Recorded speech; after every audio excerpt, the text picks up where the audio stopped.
South సినిమాలో popular అయిన Priyamani second innings లో డిజిటల్ స్టార్ గా దూసుకుపోతున్నారు. ఓటీటీలో లీడ్ రోల్స్ లో నటిస్తూ బాలీవుడ్ ఆడియన్స్ కి కూడా దగ్గరయ్యారు. అయితే నార్త్ తో రెగ్యులర్ గా టచ్ లోనే ఉంటున్న నార్త్ స్టార్స్ ఫాలో అయ్యే కొన్ని పబ్లిసిటీ స్ట్రాటజీస్ విషయంలో మాత్రం హాట్ కామెంట్స్ చేశారు ఈ బ్యూటీ.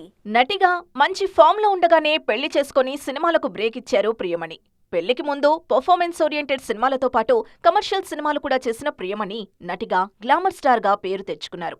అయితే రీ ఎంట్రీలో మాత్రం ఓటీటీల్లో డిఫరెంట్ క్యారెక్టర్స్ చేస్తూ దూసుకుపోతున్నారు. ది ఫ్యామిలీ మెన్ సిరీస్ లో చేసిన క్యారెక్టర్ తో సెకండ్ ఇన్నింగ్స్ లో మంచి ఫామ్ లోకి వచ్చారు ప్రియమణి. దీంతో బాలీవుడ్ నుంచి కూడా ఈ బ్యూటీకి వరుస ఆఫర్స్ వస్తున్నాయి. డిజిటల్ ప్రాజెక్ట్స్ తో పాటు నార్త్ సినిమాల్లోనూ రెగ్యులర్ గా నటిస్తున్నారు ప్రియమణి. తాజాగా తన బాలీవుడ్ జర్నీ గురించి మాట్లాడిన ప్రియమణి అక్కడి పపరాజీ కల్చర్ మీద హాట్ కమెంట్స్ చేశారు. రీసెంట్ టైమ్స్ లో స్టార్స్ ఎయిర్పోర్ట్ జిమ్ వీడియోలు తెగ వైరల్ అవుతున్నాయి. ఈ వీడియోస్ ట్రెండ్ అవ్వడంపై ఇంట్రెస్టింగ్ కమెంట్స్ చేశారు ఈ బ్యూటీ. బాలీవుడ్ తారలు ఫోటో వీడియోగ్రాఫర్స్ కు డబ్బులిచ్చి ఎయిర్పోర్ట్ జిమ్ వీడియోలో ఫోటోలు వైరల్ చేయిస్తున్నారని చెప్పారు. జవాన్ సినిమా రిలీజ్ టైంలో తనకు కూడా అలాంటి ప్రపోజల్ వచ్చిందంటూ అసలు సీక్రెట్ ని రివీల్ చేశారు.